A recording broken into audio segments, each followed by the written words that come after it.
story you are about to hear is true. Only the names have been changed to protect the innocent.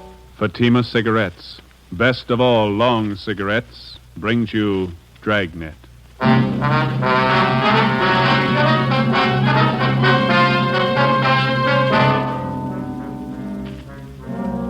You're a detective sergeant. You're assigned to forgery detail. An accomplished check forger is at work in your city. His victims, small businessmen. You know his M.O., you don't know his identity. Your job, get him. If you want a long cigarette, smoke the best of all long cigarettes. Smoke extra mild Fatima. Yes, Fatima is the king-size cigarette which contains the finest Turkish and domestic tobaccos superbly blended to make it extra mild, to give Fatima a much different, much better flavor and aroma than any other long cigarette. That's why Fatima has more than doubled its smokers coast to coast. Enjoy extra mild Fatima yourself. Best of all, long cigarettes. It's wise to smoke extra mild Fatima. It's wise to smoke extra mild Fatima.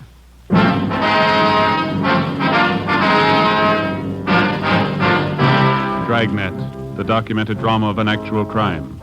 For the next 30 minutes, in cooperation with the Los Angeles Police Department, you will travel step by step on the side of the law through an actual case from official police files. From beginning to end, from crime to punishment, Dragnet is the story of your police force in action. It was Monday, February 4th. It was cold in Los Angeles. We were working a day watch out of forgery detail. My partner's Ben Romero. The boss is Captain Elliott. My name's Friday. I was on the way home from the office, and it was 8:25 p.m. when I got to Collis Avenue. Number 4656. Joseph, is that you? Yeah, Ma. We're in the living room. We have company. Oh, that's so? Hello, Joe. Well. You remember Mary Fowler, don't you, Joseph? I sure do. How are you, Miss Fowler? Just fine, Joe, thank you. Doing some shopping out this way and thought I'd stop by and have a cup of tea with your mother. Well, it's good to see you. How are things in the old neighborhood, huh? Oh, pretty much the same. Oh, Miss Daly, remember her? Mm-hmm. Finally died. Oh. I suppose it was for the best, though. I was just telling your mother. Jim and Louise Watson finally moved. Jim got a new job out by Altadena. Oh, is that so? Yeah. My, you certainly looking fine, Joe. Don't you wear your police uniform anymore? Oh, my, no, Mary. Joseph's in the detective bureau now. Hasn't worn his uniform for years. Oh, that's right. I remember now. That note you sent with your Christmas card year before last. What do you do now, Joe? Forgery detail. My partner and I handle bum check cases. My, that certainly must be interesting. Have you had your dinner, Joseph? Yes, ma'am. I stopped at a place out in Santa Monica and had something. Yes, well, Mary brought me some nice coffee cakes. Pineapple filling. Wouldn't you like one with a cup of coffee, Joseph? No, I don't know, Now, Ma. you sit down in your chair there and rest yourself. You always look so tired. I have no idea how hard they work, those young fellas, Mary. You remember Genevieve, don't you, Joe? My oldest girl? Oh, yeah, sure. How is she? Oh, just fine. Lots of boyfriends as usual. Going out all the time. Oh, that's good. She asked to be remembered to you. I think you and Jen were stuck on each other at one time, weren't you, Joe?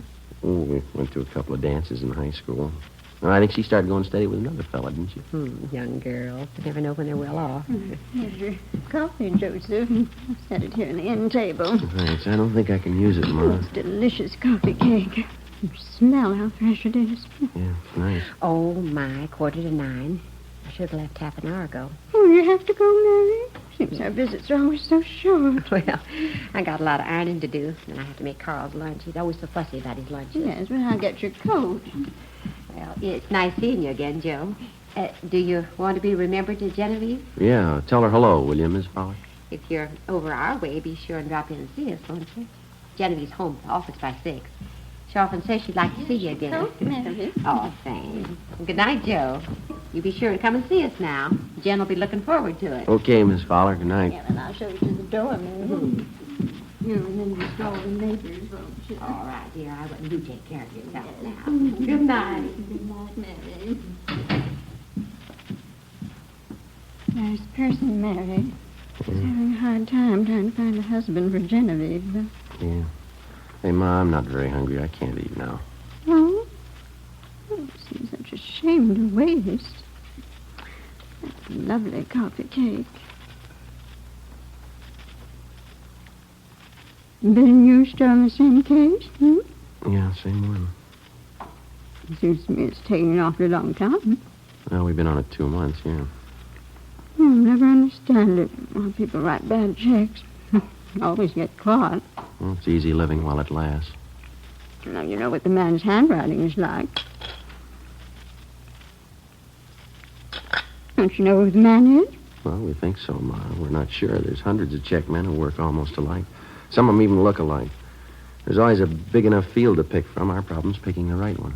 Now, I don't know much about it, but the whole thing seems kind of silly to me. Well, how's that? What's this man supposed to be doing? Going around your small neighborhood stores, cashing $15 and $20 checks? If he got himself a job, he could probably earn that much in one day doing good, honest work. Yeah. Say, Ben didn't call before I got home, did he? Wasn't he with you? Oh, he was going to interview one of the bum check victims on his way home, a grocery store owner down in Highland Park. It might be him now. Oh, now, don't hang on that phone, Joseph. Your coffee will get cold. Yeah.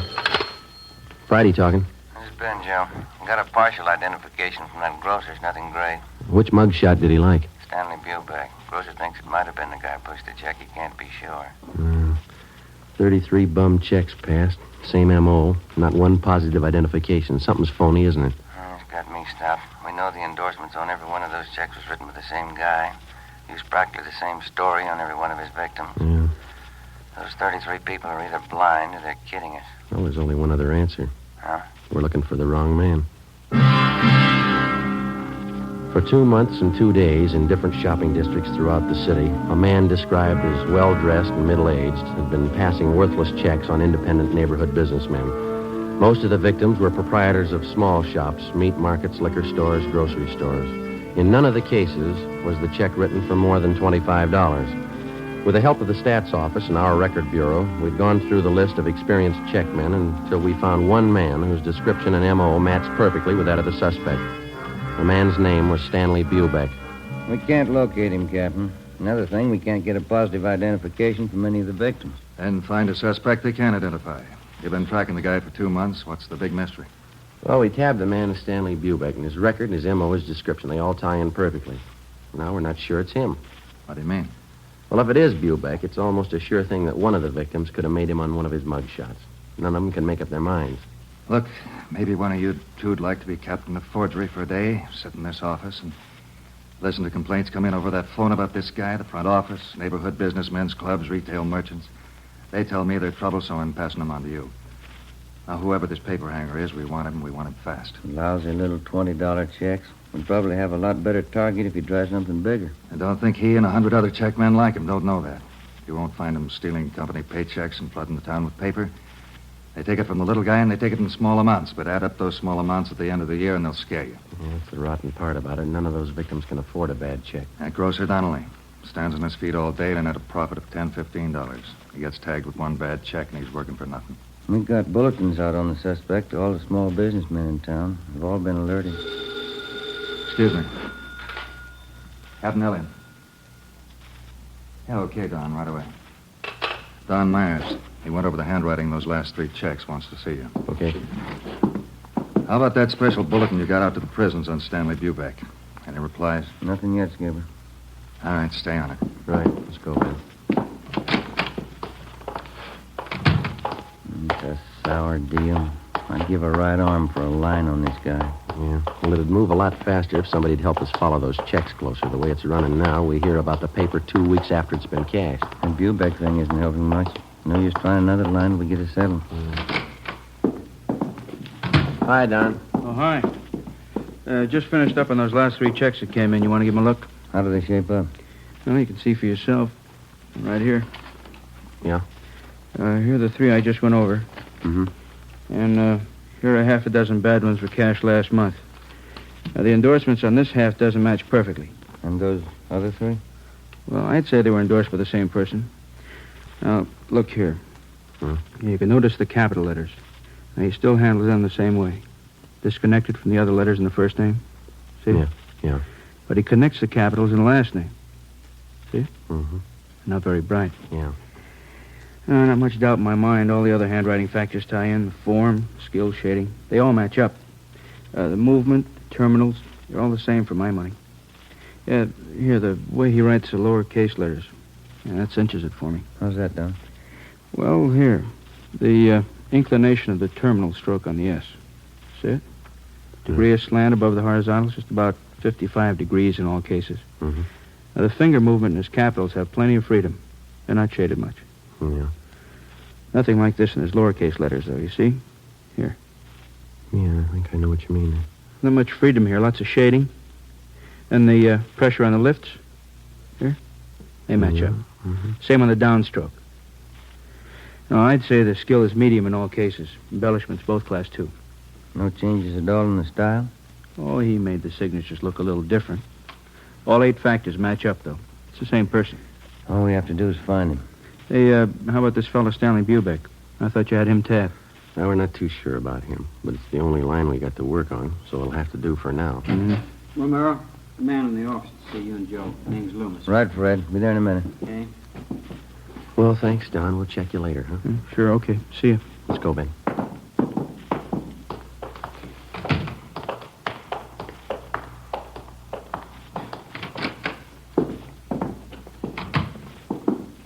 How do you do? You Mr. Loomis? Yes, sir. Sergeant Romero? No, this is Sergeant Romero here. My name's Friday. Oh, How are how you? do you do?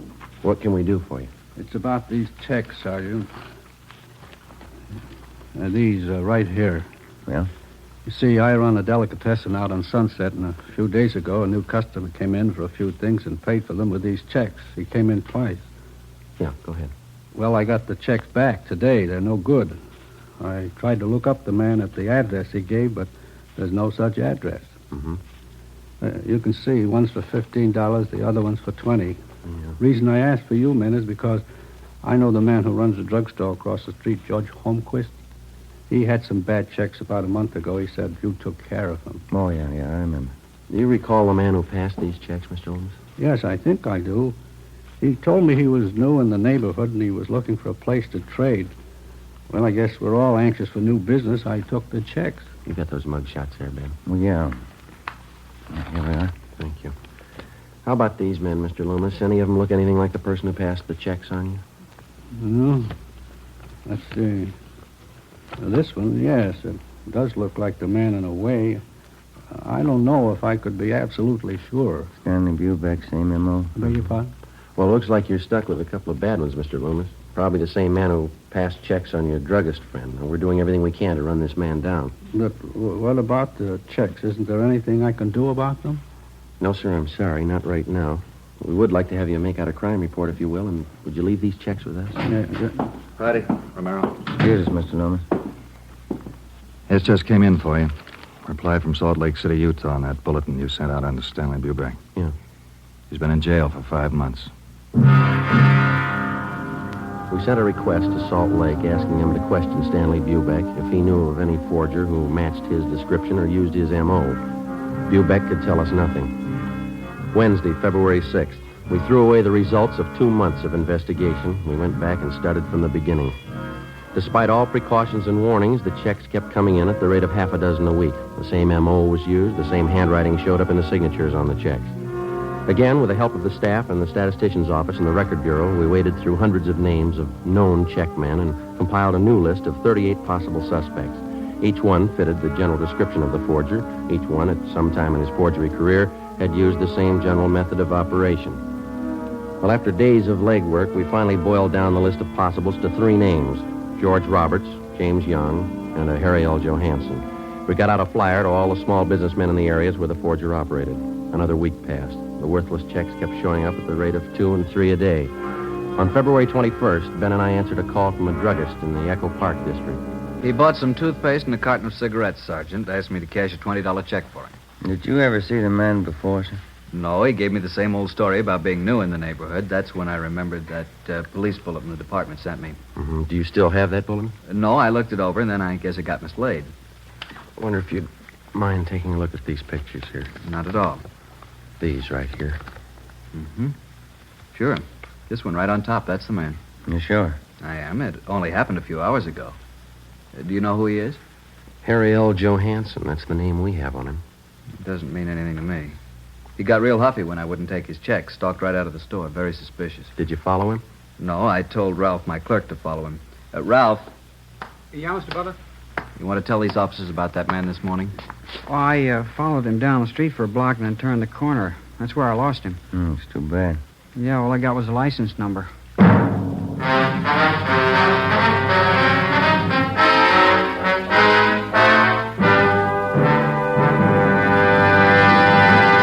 You are listening to Dragnet, the case history of a police investigation, presented in the public interest by Fatima Cigarettes. If you smoke a long cigarette, it will be in your interest to listen to a typical case history of a Fatima smoker. It's the case of Northwest Airlines stewardess Jean Madsen.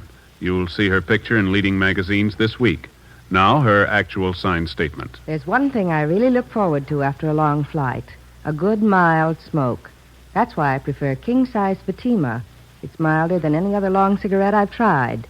Yes, I agree it's wise to smoke extra mild Fatima. And so do more and more smokers every day.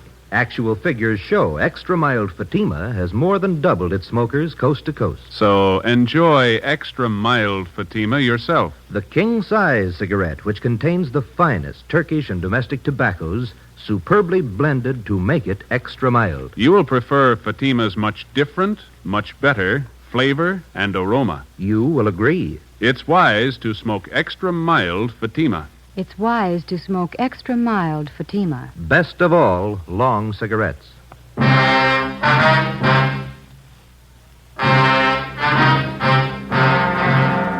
September 21st, Thursday, 3 p.m. We took the license number, which the drugstore clerk had given us.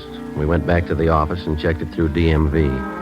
We found the car was registered to a Russell Burroughs on Pico Boulevard. We checked him out. He told us that he had loaned his car the day before to a friend of his. He identified the friend as Harry L. Johansson and gave us his last known address, 614 Elderwood Avenue. We got out a broadcast on the car.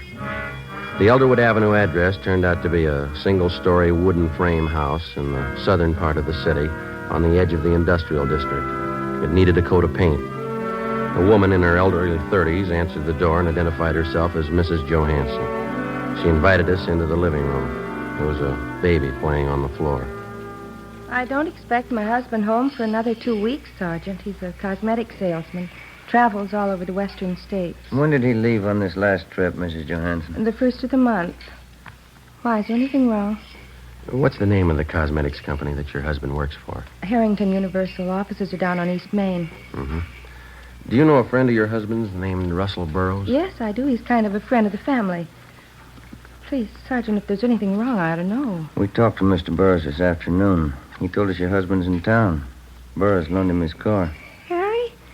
That's silly. He's still on the road. He'd certainly let me know if he was coming back early. You sure of that, ma'am? Would you excuse me a minute, Sergeant? I'll have to put the baby to bed. Certainly, ma'am. Come on, Bonnie. I'll be back in a minute. Kind of a funny setup, isn't it? How do you mean? Well, if Johansson's pushing bum checks, the money isn't going into his home here. Wife doesn't act like she knows anything. Seems cooperative. Afraid we're going to have to level with her if we're going to find out anything, huh? Mm-hmm. You sure got a cute little girl. I'm sorry, Sergeant. It's perfectly all right. Just a few more questions. Is it possible that your husband could be in town and you might not know it? I mean, could he be staying with a friend or some relatives? No, if Harry was in town, he'd come home. Why would he stay with anyone else? When did you last hear from your husband? Last week. He wrote from San Francisco. The letter's right there on the mantel. Oh, huh. Well, besides that letter, do you have any other samples of your husband's handwriting around the house? Well, I think so, yes. Where did you say you were from? Central Division, Forgery Detail. You investigate checks, bad checks. Yes, ma'am, that's right. And you know about my husband. His prison record, yes. Harry promised me he was through with all that. He gave me his word. Sorry, ma'am. About a month ago, he had some extra money. He wouldn't tell me where he got it. Look, Sergeant, maybe you've made a mistake. Maybe it's not Harry at all. You're not sure, are you? Did your husband use the phone much? I mean, for out-of-town calls, say? No. Just that one toll call, a Long Beach number, I think. He has a business friend down there he used to call. Do you know the number, ma'am? I can show you. It's on last month's phone bill. Please, Sergeant, if Harry's done something wrong, he did it for us. Me and the baby. Harry's not bad. Yes, ma'am. He's done something. He did it for us. Harry hasn't had it easy. He wanted to get things for the baby. Clothes, a better house. All he wanted was a little happiness. A little happiness. You had it wrong, ma'am. You don't buy it with bum checks.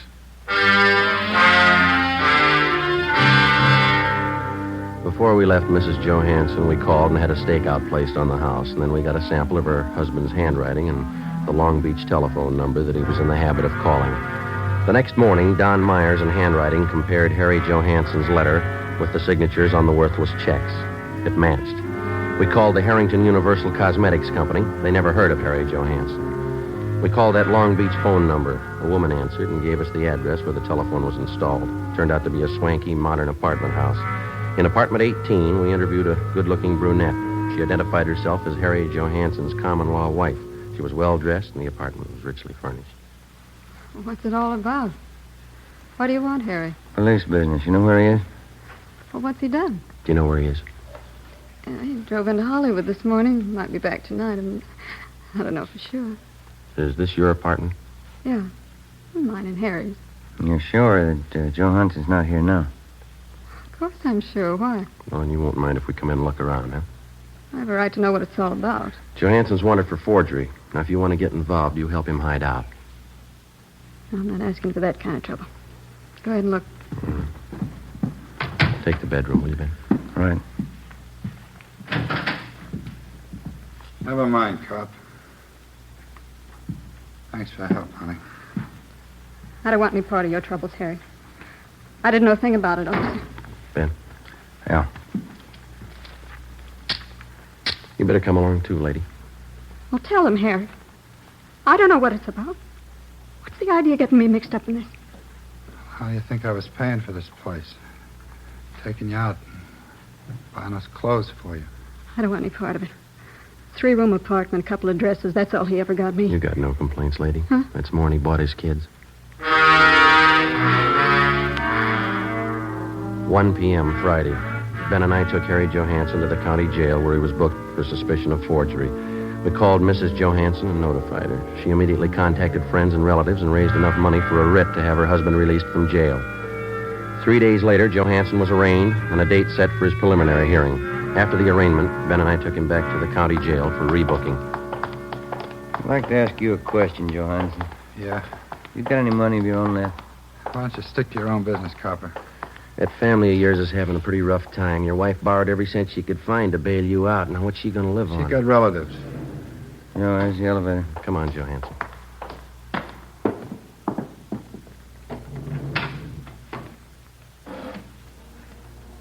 They're not going to put me back in Folsom. Not in 100 years. You've done 2 stretches already for hanging paper. You should have known better, mister. You got it all figured out, haven't you, Fuzz? Well, I'm not going back. Take it easy. You got a couple of more weeks on bail before the trial. Yeah. A couple of weeks. What's the matter with you? Don't you feel well? They won't get me back to Folsom. You're not making it any easier on yourself. All right, Archie.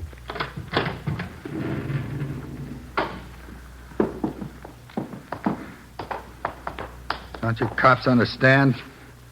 I hate it. Every lousy bit of it. I'm not going back to Folsom. I'm not going back.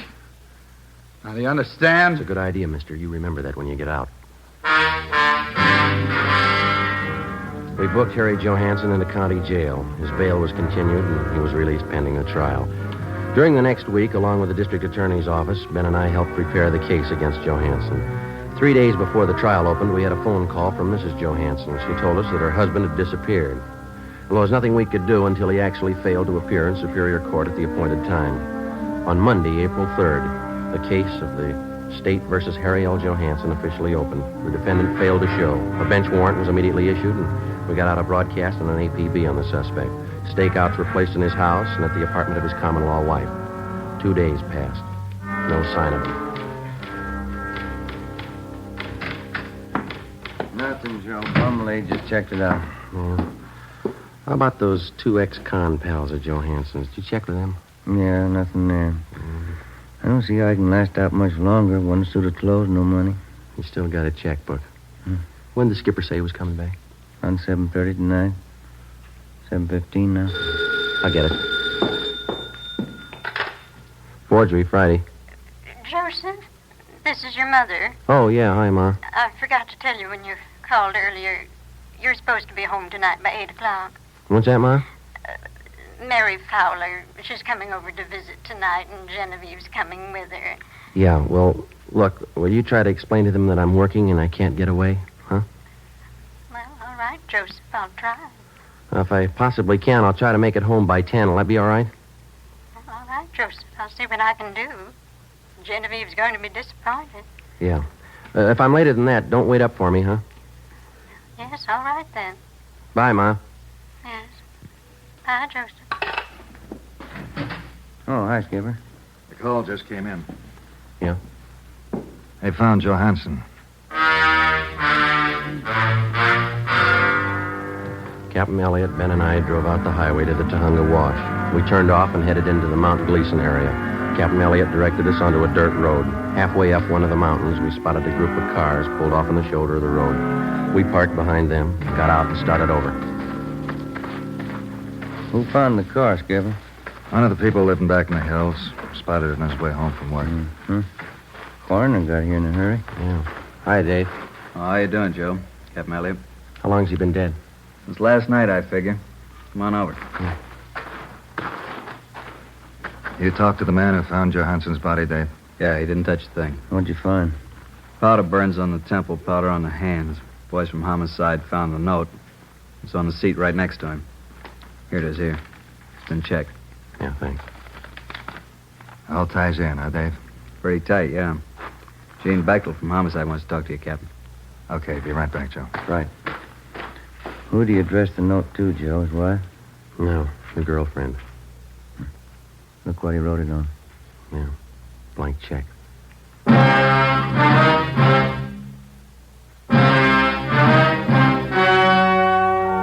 The story you've just heard was true. Only the names were changed to protect the innocent. On April 9th, an inquest was held in the coroner's office on the main floor of the Hall of Justice, Los Angeles, California. In a moment, the results of that inquest. And now, here is our star, Jack Webb. Thank you. The working detective comes in contact with many people in his daily tour of duty, people who are willing to cooperate and those who won't even try. It's a difficult task, but the police officer has been trained to try to please everybody to the best of his ability. So, with a cigarette, the people who make Fatima try to please all long cigarette smokers. They carefully select and blend the finest Turkish and domestic tobaccos to make Fatima extra mild, the best of all long cigarettes. Now, if you're a long cigarette smoker like I am, smoke Fatima. Every pack is extra mild. Fatima.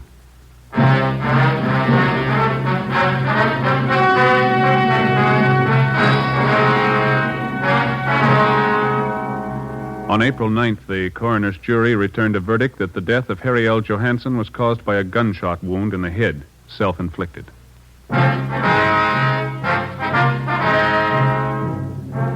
You have just heard Dragnet, a series of authentic cases from official files. Technical advice for Dragnet comes from the Office of Chief of Police W.H. Parker, Los Angeles Police Department. Fatima Cigarettes, the best of all long cigarettes, has brought you Dragnet from Los Angeles. Coming up, Duffy's Tavern. More good times on NBC.